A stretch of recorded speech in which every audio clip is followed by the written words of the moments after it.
오늘 말씀 같이 보겠습니다. 오늘 말씀은 요한계시록 22장 6절로 21절까지의 말씀입니다. 그 가운데 20절과 21절을 우리 일어나서 같이 봉독하겠습니다.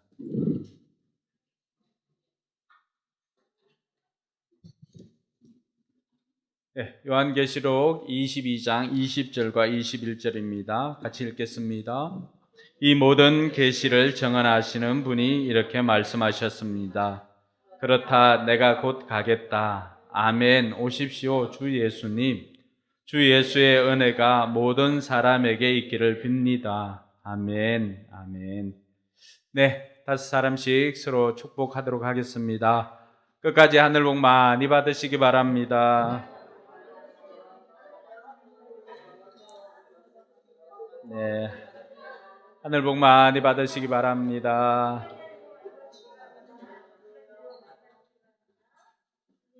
태연이도 하는 거다. 하늘 복 많이 받으세요. 이렇게 하는 거.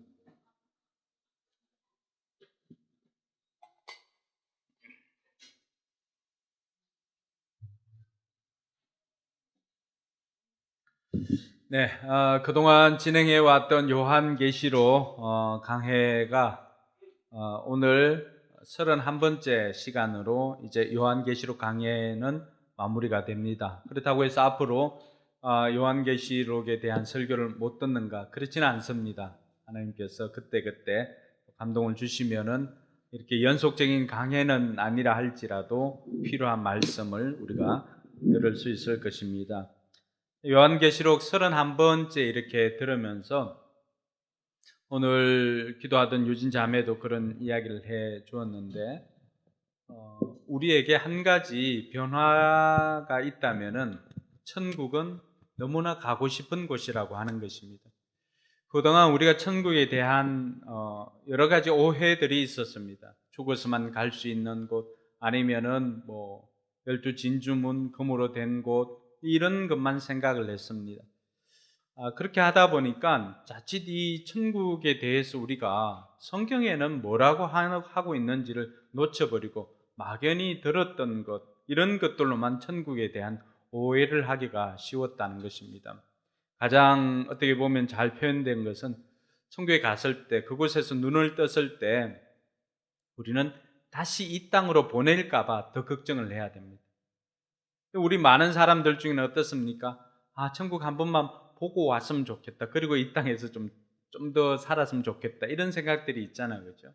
근데 우리가 말씀을 통해서 깨달은 것은 천국은 너무 좋은 곳이기 때문에 우리가 그곳에 가서는 다시 이 땅으로 오는 것이 오히려 버린 것, 그런 것으로 생각할 정도로 천국은 좋은 곳이고 또 내가 사모해야 할 것이고 또 그곳을 가기 위해서 힘쓰고 애써야 할 곳이다 라고 하는 것을 우리 마음에 이 계시록을 통하여서 새겼으면 좋겠습니다. 뿐만 아니라 요한계시록을 통하여서 우리가 더 무장해야 될 것은 종말적인 신앙을 우리가 가져야 되겠다.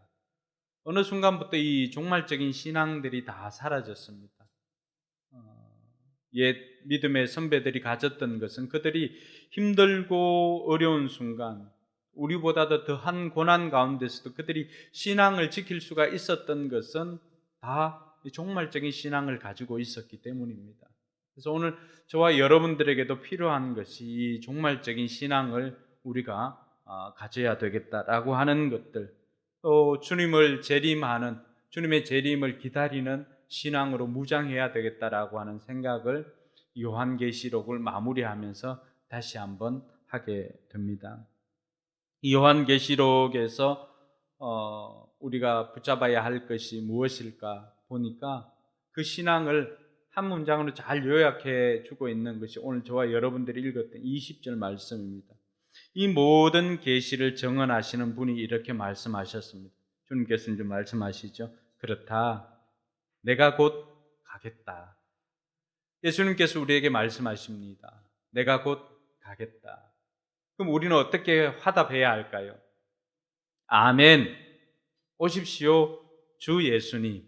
이것이 우리가 이 요한계시록을 마무리하면서 우리가 화답해야 할 우리의 음성입니다. 오십시오. 주 예수님. 이것을 이 아람어로 표현한 것이 오늘 설교의 제목입니다. 그것이 마라나타입니다. 마라나타. 주 예수여 오시옵소서. 그러면 예수님 오심을 기다리고 있습니까? 주 예수여 어서 오시옵소서라고 하는 것은 어떻게 보면은 적극적으로 주님 재림을 기다리는 성도들의 고백이라고 할 수가 있습니다. 뿐만 아니라 오늘 우리가 회복해야 할 신앙이 무엇인가라고 했을 때 우리가 회복해야 할 신앙이 바로 이 마라나타의 신앙이 아닌가 생각을 해봅니다. 그럼 왜 이 마라나타의 신앙이 필요할까요? 현실적인 것으로는 당시 이 말씀을 들었던 1세기 교인들을 한번 생각해 봅시다. 우리가 계속해서 요한계시록을 시작할 때부터 그 시대적인 배경을 우리가 살펴보았는데 7교회 이야기할 때도 들었고요. 지금 이 계시록을 첫 번째로 듣고 있는 사람들은 누굽니까? 7교회에 있는 성도들, 그리고 그 당시 1세기에 살고 있었던 성도들 아니겠습니까? 그들은 어떤 상황에 있었습니까? 로마 황제로부터 온갖 핍박을 당하고 예수를 믿는다는 것은 곧 죽음이라고 할 정도로 순교를 각오하고 믿었던 성도들의 삶이 이 이야기를 듣고 있는 1세기의 독자들입니다. 그들은 하루하루 사는 것이 오늘 살면은 너무나 감사인 것입니다.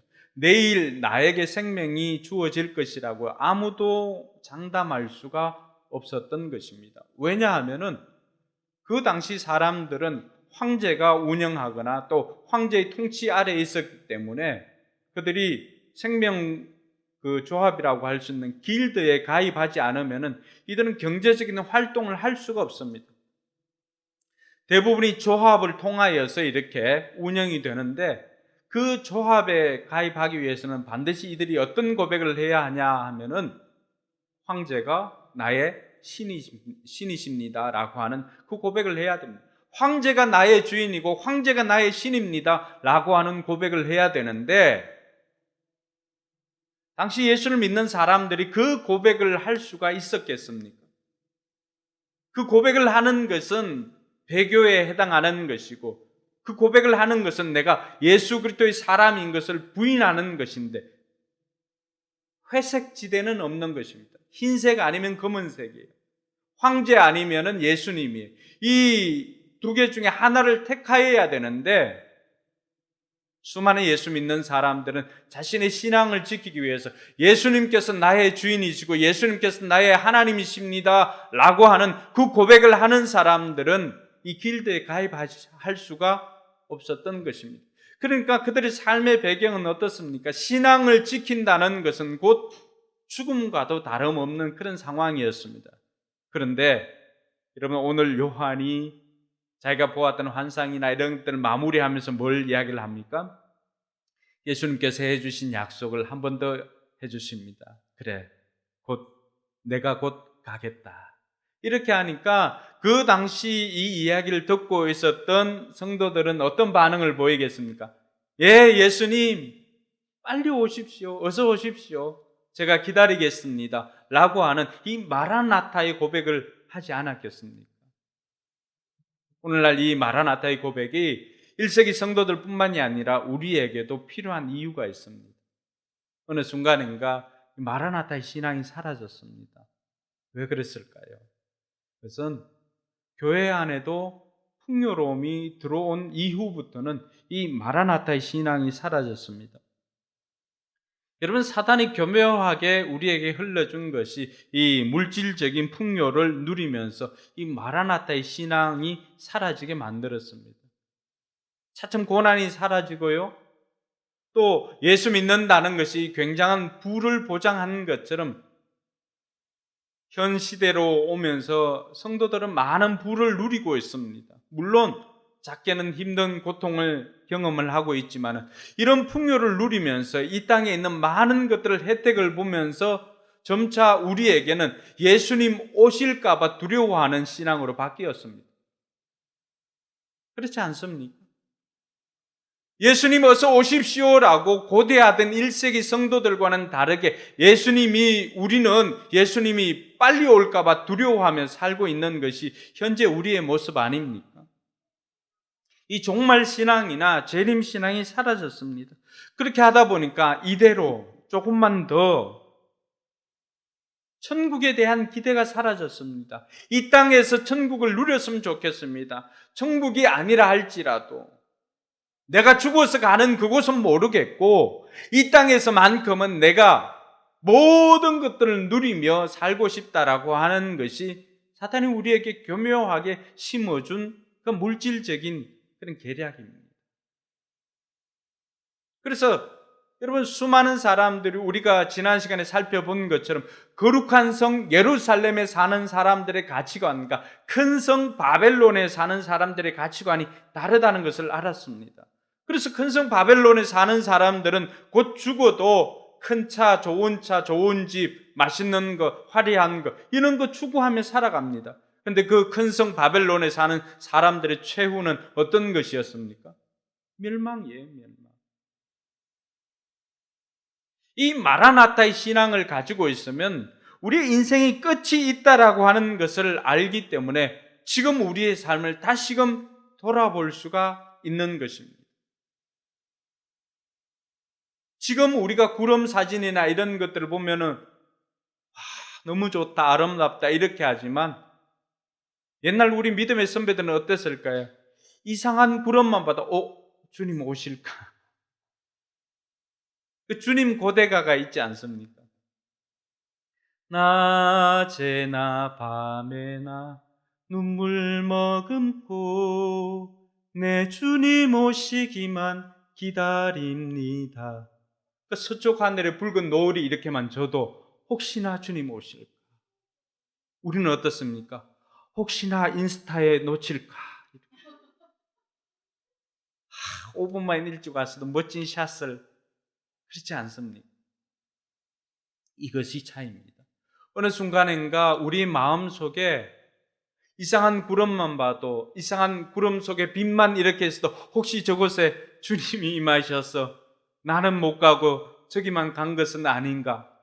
여러분, 낮잠 자다 그런 기억이 있습니까? 낮잠 자고 일어났는데 아침인 것 같다. 아이들은 다 학교 갔는 것 같아가지고 내복 바람으로 뛰어난 경험이 있습니까? 혹시라도 나만 빼고 이 땅에 있는 성도들이 주님 앞에 들림받은 것은 아닌가, 이런 생각들 이제는 더 이상 하지 않습니다.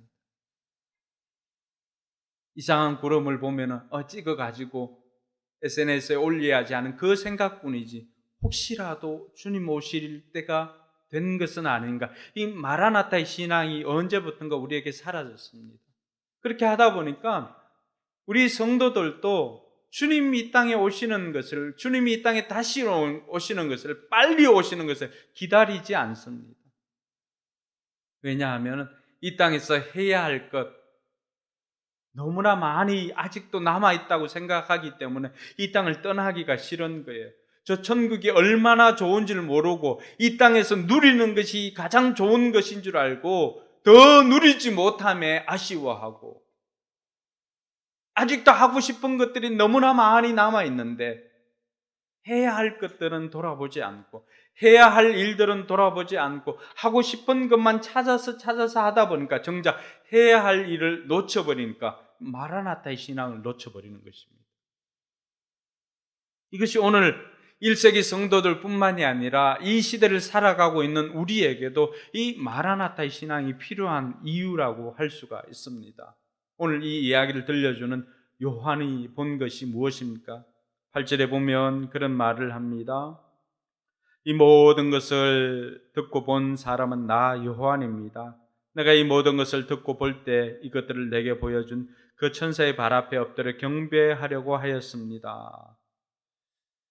이 모든 것들을 하나님께서는 요한 혼자만 보게 한 것이 아니라 이 모든 것들을 가이드해 준 천사가 있었다는 것을 가르쳐 줍니다.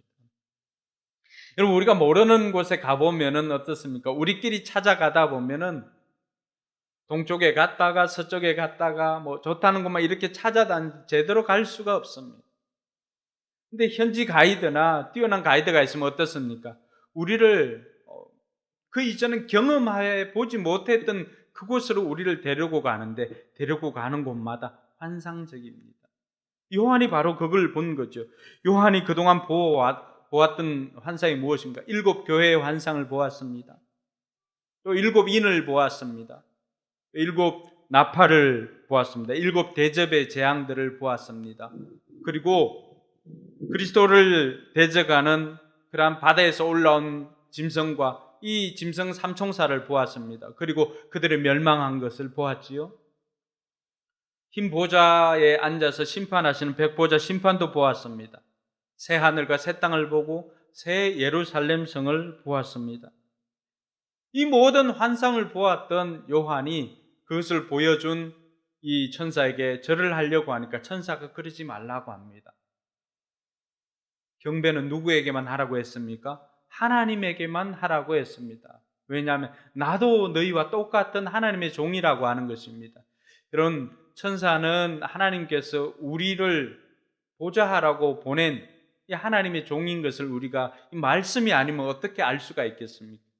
우리는 우리 생각에 천사가 우리보다 높은 계급이라고 생각하고 천사를 우러러 보는 그런 초대교회 우상들도 있었습니다. 우상 숭배하는 것도.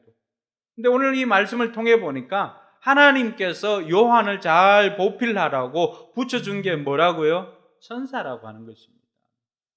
우리가 이 말씀이 아는 것은 이러한 것들을 어디에 알 수가 있겠습니까?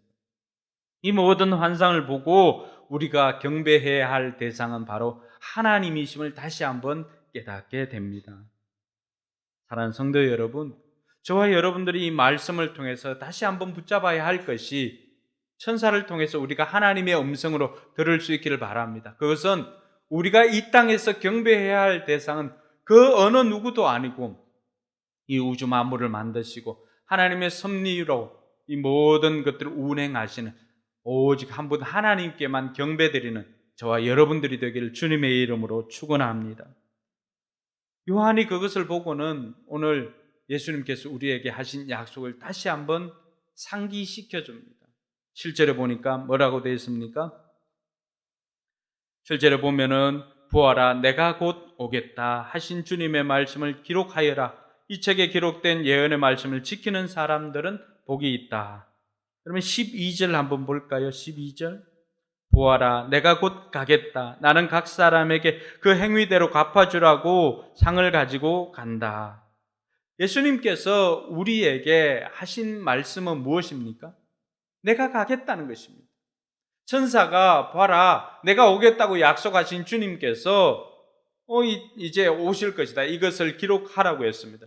기록하니까 12절에 가니까 예수님께서 직접 말씀하십니다. 봐라 내가 곧 가겠다. 내가 곧 가겠다. 근데 예수님 뭐하러 오신다고 하십니까? 나는 각 사람이 그 행위대로 갚아주려고 뭘 가지고 오십니까? 상을 가지고 오십니다. 할렐루야. 예수님께서 이 땅에 오는 것은 당연한 것인데 예수님께서 오실 때 그냥 오시는 것이 아니라 우리에게 상을 주려고 오신다고, 상을 가지고 오신다라고 말하고 있는 것입니다. 그러므로 저와 여러분들이 주님의 재림을, 이 마라나타의 신앙을 가져야 할 이유가 한 가지 더 있는 것이죠. 주님 오시면은 우리는 어떻게 되는 거예요? 벌을 받는 것이 아니라 주님 이 땅에 다시 오시면은 주님 손에 들려져 있는 상을 받기 때문에 우리는 이 마라나타의 신앙을 더욱더 가져야 하는 것입니다. 사랑하는 성도 여러분, 사람들은 다 몰라준다 할지라도 여러분 마음속에 여러분들이 진심으로 교회를 위해서 교회를 섬기고 또 VIP들을 섬기고 목장 식구들을 섬기고 또 교회 성도들을 섬겼던 그 모든 것들, 때로는 목사인 저조차도 다 모른다 할지라도, 섭섭함이 있다 할지라도 우리 주님께서는 그 모든 것들을 다 기억하시고 상을 준비해서 우리에게 다가오고 있음을 믿으시기 바랍니다. 그러니 저와 여러분들이 이 주님 오실 때 주님 어서 오십시오 기다려야 하지 않겠습니까? 퇴근할 때 치킨을 사들고 와도 아이들이 퇴근 시간만 되면 어떻게 합니까? 아빠 언제 오냐고 엄마한테 아빠 언제 오냐고 빨리 물어보라고 합니다. 시간이 다 됐는데 빨리 전화해보라고 합니다. 왜 그렇습니까? 아빠 오기만 하면은 아빠 손에 들려져 있는 뭐 2마리 치킨이든지 뭐가 들려져 있기 때문에, 그 상이 있기 때문에 그렇습니다. 오늘 우리가 주님을 기다리는 것은 아이들이 아빠 손에 들려있는 치킨을 기다림보다 더 해야 하지 않겠습니까? 여러분 어떻게 생각하세요? 여러분이 주님께서 이 땅에 우리에게 주실 상을 가지고 오는 것이 아이들이 아빠를 기다리며 치킨을 기다리는 그것보다 못했어야 되겠습니까? 근데 저와 여러분들이 오늘 이 말씀을 통해서 앞으로 매일매일의 우리의 삶은 이 마라나타를 회복하는 은혜가 있기를 주님의 이름으로 축원합니다. 주님께서 반드시 온다고 했습니다. 그래서 요한이 우리에게 마지막으로 2가지 복을 우리에게 말해주고 있습니다. 그 2가지 복은 무엇입니까? 7절에 보니까 이 예언의 말씀을 지키는 사람들이 복이 있다라고 했습니다. 여러분, 요한이 계시록을 시작할 때 처음에 어떤 사람이 복이 있다라고 가르쳐 주었습니까? 요한계시록 1장 3절에 이 예언의 말씀에 읽는 자가 복이 있습니다. 듣는 자가 복이 있습니까? 지켜 행하는 자가 복이 있다라고 했습니다. 그때 당시는 이러한 것들이 귀했기 때문에 그때 읽는 자는 단수로 나와 있습니다. 누군가가 그것을 읽어줄 때 그 읽는 사람이 복되고 그 읽은 사람을 통해서 앉아서 듣는 사람이 복되다라고 했습니다. 그러면서 마무리하면서 요한계시록 21장에 뭐라고 말합니까? 그 예언의 말씀에 읽는 자나 듣는 자나 그것보다도 더 중요한 것은 이 예언의 말씀을 지키는 자가 복이 있다라고 우리에게 가르쳐주고 있습니다. 그럼 구약에 보면 우리가 힘이 있다라고 생각하는 많은 것들이 나옵니다. 금식 기도, 얼마나 우리가 금식하면 하나님께서 우리의 것들을 바꿔주실 것이라고 얼마나 기대가 많습니까? 금식 기도, 합심해서 기도하는 것, 이 모든 기도는 하나님께서 그것보다도 더 중요한 것은 우리의 삶이 바뀌는 것이라고 말합니다. 우리의 삶이 변화되지 않고 우리의 삶이 바뀌지 않고 지켜지는 그 수번의 수십 번의 금식 기도나 번제나 예배나 이런 것들은 하나님께서 어떻게 말합니까? 가증한 것이다. 가증한 것이다. 그러니까 주님께서 선지자를 보내서 말라기 선지자나 또 예레미야 선지자나 이런 선지자를 통해서 하신 말씀이 무엇입니까? 차라리 예배당 문을 좀 닫았으면 좋겠다. 너희들이 못 오도록. 왜 그렇습니까? 예배당에 와서 매번 매주일마다 예배는 드리는데 정작 삶은 달라지질 않아. 변화되지 않는 삶을 매번 그렇게 살면서 들어와서 예배는 드리고 있는. 그러니까 하나님 보시기에는 그 마음이 얼마나 우리를 보실 때 가정이 여기실까. 그러니까 오죽하면은 하나님께서 예배를 받아야 되는데 예배를 못 드리도록 좀 성전 문을, 누가 와서 좀 성전 문을 닫는 사람이 있었으면 좋겠다라고 합니다. 미가가 그런 고백을 합니다. 우리가 천천의 수양이나 만만의 강수를, 그러니까 이런 짐승으로 번제를 드리고 수억 수백억을 하나님 앞에 번제를 드리고 해도 하나님께서 우리에게 원하는 것이 무엇이라고 말합니까? 우리가 가슴을 찢고 하나님 앞에 나오는 것입니다. 그래서 오늘 말씀에 보면 14절은 뭐라고 되어 있습니까? 생명나무에 이르는 권리를 차지하려고, 그리고 성문으로 해서 도성에 들어가려고 자기 겉옷을 깨끗이 빠는 사람은 복이 있다. 이게 뭐예요? 새 예루살렘 성에 들어가려고 우리는 전부 다 목욕을 하지 않아도 되잖아요. 이 옷에 대해서 이야기할 때 이 옷은 거룩한 행실이다라고 했습니다. 잔치에 맞는 드레스 코드. 그 드레스 코드는 새하늘 새 땅에 들어가서 어린 양의 혼인잔치에 참여할 그 드레스 코드는 흰옷이라고 했는데 그 흰옷은 뭐예요? 거룩한 성도들의 거룩한 행실이다라고 이야기를 했습니다. 오늘 말씀에 보면은 그 겉옷을 빠는 사람은 복이 있다라고 이야기를 했습니다. 이미 예수 그리스도를 통해서 우리의 몸이 깨끗하게 되었습니다. 예수님께서 마지막 만찬 때 베드로의 발을 씻겨주려고 할 때 이러시면 안 됩니다. 이러시면 안 됩니다. 예수님 왜 이랬어요? 이러시면 안 됩니다. 라고 했을 때 내가 이걸 씻어주지 않으면 너하고 나하고는 아무 관계없다라고 이야기를 합니다. 그러자 베드로가 또 어떻게 이야기를 합니다. 그러면 온몸이 발뿐만이 아니라 목욕시켜 주세요. 차라리 목욕시켜 주세요. 이럽니다. 그때 예수님께서 그런 말씀하시지요. 이미 목욕한 사람은 다 씻을 필요가 없고 발만 씻으면 된다라고 했습니다. 이미 예수 그리스도를 구주로 영접한 사람들은 그 사람들은 다시 새롭게 되는 그것을 위해서 구하는 것이 아니라 매일매일의 삶에 우리의 겉옷이 우리의 행실이 더러워진 사람들은 매일의 삶을 돌아보면서 자신의 옷을 빠는 사람이 복이 있다라고 했습니다. 즉 매일매일 주님 앞에 나아가서 우리의 삶을 회개하는 그 사람이 복이 있다라고 가르쳐주고 있습니다. 사랑하는 성도 여러분, 저와 여러분들이 오늘 이 요한의 고백을 통해서 저와 여러분들이 우리가 다시금 말씀을 지키므로 우리 삶이 변화되어서 하나님께로부터 복받는 성도가 되길 주님의 이름으로 축원합니다. 매일매일 하루를 마무리할 때 그날 지었던 그 모든 죄악들을 우리 하나님 앞에 회개하면서 매일 저녁 옷을 빠는, 그럼 우리 입는 옷은 빨잖아요. 근데 우리 심령을 빠는 사람들이 없습니다. 회개하는 사람이 없어요. 회개는 가는 길을, 그 잘못된 길을 가면서 우는 것이 아니라 그 길을, 잘못된 것을 인지하고 돌이켜서 새롭게 바른 길을 가는 것까지가 회개입니다.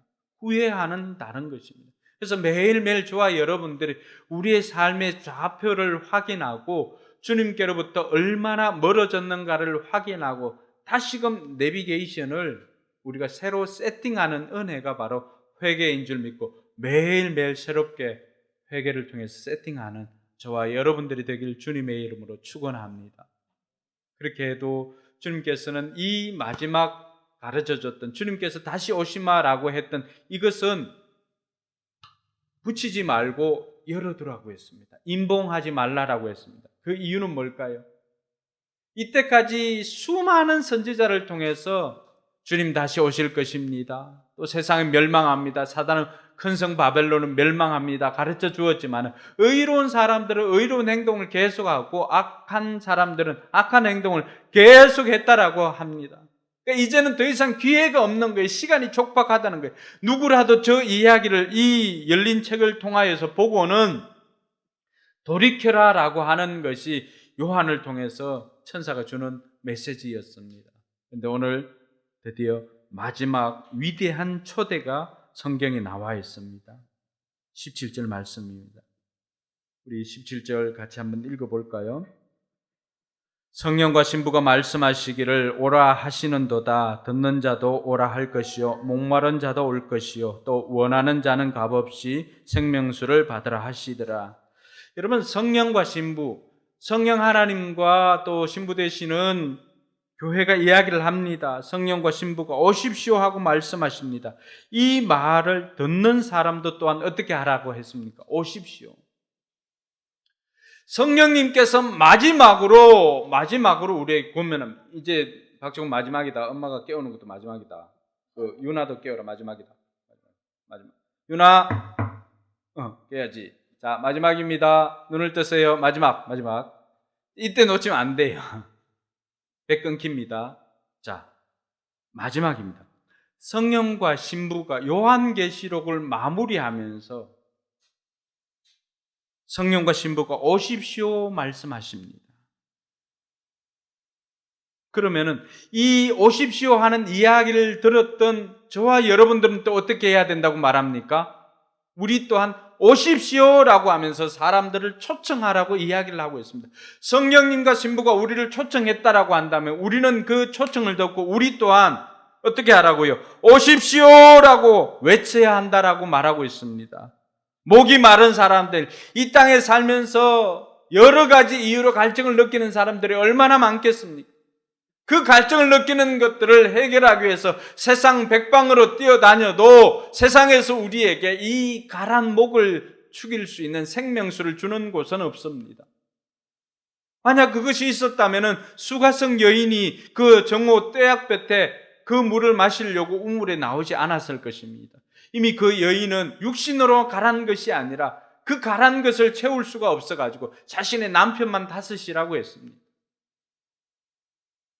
세상에 있는 쾌락이나 이 사람이 갈증을 풀 수 있는 그 어떤 것이라도 다 해보니까 어떻습니까? 갈증이 해결됩니까? 해결되지 않습니다. 그러니까 그 정오의 때약볕 때 사람들을 피해서 야곱의 우물에 와서 그 물을 뜨려고 있는 것입니다. 예수님께서 그곳에 찾아가서 뭐라고 말합니까?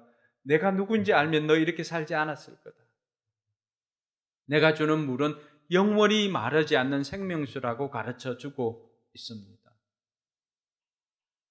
사랑하는 성도 여러분, 아직도 이 땅에 갈증을 느끼는 수많은 사람들이 있습니다. 그 사람들은 이 갈증을 해결하기 위해서 세상에 있는 것들을 다 찾아서 헤맵니다. 여러분, 돈으로 채워보려고 해도 그 돈으로 채울 수가 없습니다.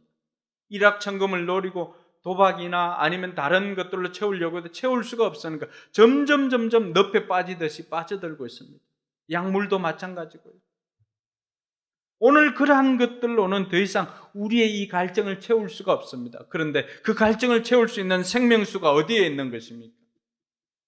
새 예루살렘 성에 흐르고 있는데 그 예루살렘 성으로 들어가기 위해서 반드시 필요한 것이 무엇입니까?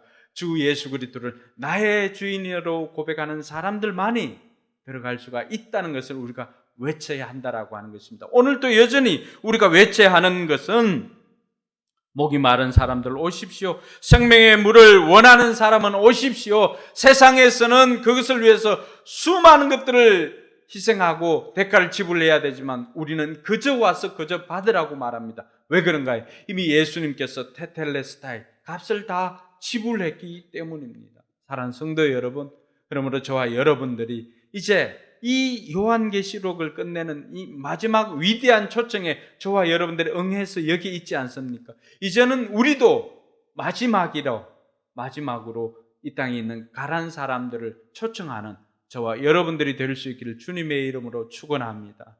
저와 여러분들이 이 계시록을 마무리하면서 우리가 마라나타 신앙을 우리가 간직하고 우리가 마라나타 신앙으로 살기 위해서 우리에게 필요한 것은 무엇인가? 첫 번째는 오늘은 외국말을 좀 넣습니다. 첫 번째는 메멘토 모리입니다. 메멘토 모리. 여러분, 이 메멘토 모리는 뭘까요? 라틴어입니다. 라틴어. 죽음을 기억하라고 하는 것입니다. 이 말의 시작은 로마 장군들이 다른 곳에 정보를 갖다가 그들을 다 물리치고 돌아옵니다. 승리를 한 개선 장군들이 이 말을 타고 마차를 타고 이렇게 돌아올 때 그 행렬의 제일 뒤에 노예를 고용해서 아주 큰 소리로 외치라고 했습니다. 메멘토 모리, 메멘토 모리. 이 메멘토 모리가 무슨 뜻일까요? 오늘은 네가 승리하여서 개선 장군처럼 돌아오지만은 너도 죽음을 당하는 존재인 것을 잊지 말라는 것입니다. 오늘 마라나타의 신앙을 우리가 가지고 살기 위해서 우리가 기억해야 할 것은 우리 또한 메멘토 모리, 죽음의 존재라고 하는 것을 기억해야 합니다. 죽음의 존재인 것을 기억하는 사람이 하는 것이 무엇입니까? 여러분, 창세기에 보면 5장에 에노스의 시대 그들이 뭘 했습니까? 비로소 여호와의 이름을 불렀더라라고 이야기를 합니다. 왜 그럴까요? 그동안 아담 이후로 여러 사람들이 있었지만 그들 가운데 육신의 죽음을 본 사람들은 많지 않습니다. 가인이 아벨을 죽인 것 이외에는. 그런데 그 사람들이 죄를 지으면 죽으리라고 하는 그 말씀이 이루어진 때가 언제입니까? 에노스의 시대입니다. 우리가 수백 년을 살아도 그 사람들은 몇 년까지 살았습니까? 900년, 700년, 800년, 900년 이렇게 살았지 않습니까? 그러니까 영원히 살 것 같은 인생으로 그들이 살았지 않습니까? 그런데 그렇게 대를 지나가다 보니까 에노스의 시대에 가보니까 어떻게 됩니까? 그때 비로소 사람들이 육신의 생명을 다하는 것을 봅니다. 영원히 살 것만 같은 그 사람들이 죽음의 그 순간에 도달하니까 비로소 그들은 뭘 노래를 합니까? 영원한 생명이신 하나님의 이름을 부르고 그들은 하나님을 경배하기 시작했습니다. 물론 그 이전에도 하나님을 경배했지만 비로소 그때 이 사람들이 하나님의 이름을 불렀다라고 하는 것은 육신의 한계를 가지고 있는, 죽음의 한계를 가지고 있는 사람들이 해야 할 것은 뭐라고 말합니까? 하나님의 이름을 기억하고 하나님을 높이는 것입니다. 사랑하는 성도 여러분, 톨스토이가 그런 이야기를 합니다. 세상에 죽음만큼이나 확실한 것은 없다. 그런데 사람들은 겨우살이 준비는 하면서도 죽음은 준비하지 않는다. 그런 이야기를 합니다. 그러면 준비하십니까? 노후 대비를 위해서 노년은 준비하는 사람들도 있습니다. 그리고 겨울을 날 때도 우리가 한 10월, 11월 되면 뭐 합니까? 집에 이제 비닐을 안 친 사람은 또 바람이 불까 싶어서 창에 비닐로 이중 비닐을 이렇게 김장 비닐을 사서 합니다. 10월달 안 하나요? 12월에 하나요? 하여튼 뭐 그때 합니다. 이렇게 겨울도 한 해 겨울을 나기 위해서도 그렇게 준비를 합니다. 그런데 죽음을 준비하는 사람들은 없더라라고 톨스토이가 그런 이야기를 합니다. 그럼 죽음을 준비하십니까? 우리의 인생이 일생으로 마친다면은 사람들은 그 일생을 어떻게든 하겠지만 우리의 일생이 일생으로 마치는 것은 아닙니다. 일생은 엄마 뱃속에서의 9개월이나 10개월 동안, 물론 우리 지원이는 좀 더 성질이 급해 일찍 나왔지만 그 일생은 뭘 해야 되는 시기입니까? 이 생을 살기 위한 준비 기간이 일생입니다. 그 이 생에서 우리가 70년 살고 또 강건하면 80년을 사는데 이 이생은 뭘 하는 시간이라고 우리가 알아야 됩니까? 이 이생은 삼생이라고 하는 영생을 준비하는 시간이 우리가 살고 있는 70년, 80년, 이제는 90년, 100년이 되겠죠. 이때 준비를 하지 않으면 우리는 영생을 누리지를 못합니다. 천국에서 영생을 누리기 위해서는 이 이생에서 우리가 준비를 잘해야 되는데 그것이 뭔가 우리가 죽음이 있는 유한한 인생임을 깨닫고 영원하신 하나님의 이름을 부르는 것이 우리가 메멘토 모리를 기억하며 사는 사람들이 해야 할 일인 것입니다. 사랑하는 성도 여러분, 우리가 끝이 있다는 것을 알고 이 마지막을 웰빙이 아니라 우리는 웰다잉을 준비하는 저와 여러분들이 되기를 주님의 이름으로 축원합니다. 웰다잉을 준비하는 것이 뭐라고요? 하나님의 이름을 기억하고 그분을 높이는 것입니다. 둘째로 우리가 마라나타 신앙을 살기 위해서는 우리가 까르페 디엠, 오늘 좀 비싼 말 좀 많이 합니다. 이 라틴어죠. 메멘토 모리는 항상 이 까르페 디엠과 이렇게 맥을 같이 합니다. 이 까르페 디엠은 뭡니까? 이 순간을 충실하고 즐기라고 하는 것입니다. 이것은 뭐 우리가 알기로는 죽은 시인의 사회에 나왔던 로빈 윌리엄스, 존 키팅이라고 하는 선생님이 학교에 가서 애들을 보니까 애들이 매가리가 없어요. 눈이 흐리멍텅하고 그 싱싱하지 않은 고등어 눈처럼 이렇게 흐리멍텅하게 있는 거예요. 애들을 보니까 미래에 대한 불안 때문에 주어진 오늘을 즐기지 못하는 거예요. 다 지금 보면은 입시를 앞둔 우리 아이들과 다르지 않았던 것 같아요. 그러니까 그들을 보니까 야성도 없고 매가리도 없고 이런 것들을 보면서 그때 이 키팅 선생님이 했던 그 시를 한 편 읊어주었던 것이 바로 이 까르페 디엠입니다. 실은 로마의 시인인 호라티우스가 시를 썼던 그 구절 중에 하나입니다. 우리말로 풀이해보면 현재 살고 있는 이 순간에 충실하라라고 하는 뜻입니다. 저는 이 까르페 디엠을 보면서 메멘토 모리 까르페 디엠을 가장 잘 표현한 문장이 뭐가 있을까 생각해 보니까 스피노자가 했다고 알고 있는 내일 지구의 종말이 오더라도 나는 오늘 뭘 심어요? 사과나무 한 그루를 심겠다. 온라인에 보니까 스피노자가 한 게 아니라 마르틴 루터가 이 말을 했다라고 이야기를 하고 있지만 누가 했는지는 뭐 그다지 중요하지는 않습니다. 근데 어떤 사람은 왜 사과나무지? 사과나무집 딸은 왜 사과나무를 심었다고 생각해요? 자두나무, 복숭아나무 많이 있잖아요. 왜 사과나무일까? 그런 고민은 이렇게 우리가 해볼 수는 있는데, 중요한 것은 내일 종말이 와도 나는 오늘 해야 할 일을 하겠다는 것입니다. 해야 된다라고 하는 것입니다. 여러분, 진정한 종말은 오늘을 소외시키지 않습니다. 현재가 빠진 미래는 없습니다. 근데 수많은 사람들은 미래를 위해서 다 오늘을 희생을 합니다. 미래에도 오늘을 누릴 수가 없게 되는 일들이 허다합니다. 근데 중요한 것은 오늘로 인해서 내일이 달라진다라고 하는 것입니다. 오늘 우리가 마라나타의 신앙을 소유하기 위해서는 먼 미래의 것들만 생각하고 또 과거의 것들만 생각하고 우리가 잊어버리는 것이 아니라 오늘 주어진 이 하루를 내가 해야 할 일을 하면서 충실하게 보내는 것이 마라나타의 신앙을 가진 사람들이 해야 할 일인 것을 기억하시기 바랍니다. 사랑하는 성도 여러분, 끝을 준비하기 위해서도 메멘토 모리를 살기 위해서 까르페 디엠을 하기 위해서도 우리는 하고 싶은 그 위시리스트만 기록해가지고 하고 싶은 것만 하는 존재가 아니라 우리는 이 땅에서 당장 종말이 와도 내가 해야 할 것은 해야 할 일을 하는 존재인 것을 깨닫고 그 일들을 실천하는 저와 여러분들이 되기를 바랍니다. 그렇게 해야만 우리 인생에 후회가 없습니다.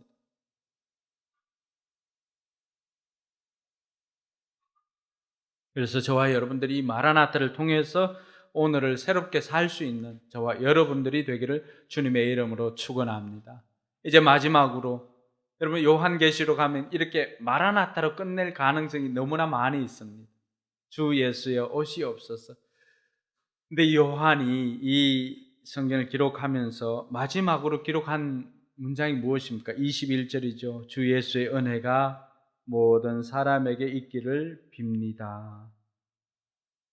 그래서 마라나타로 살기 위해서는 우리는 이 카리스는 헬라어입니다. 카리스라고 하는 은혜가 필요한 존재인 것을 기억하는 것입니다.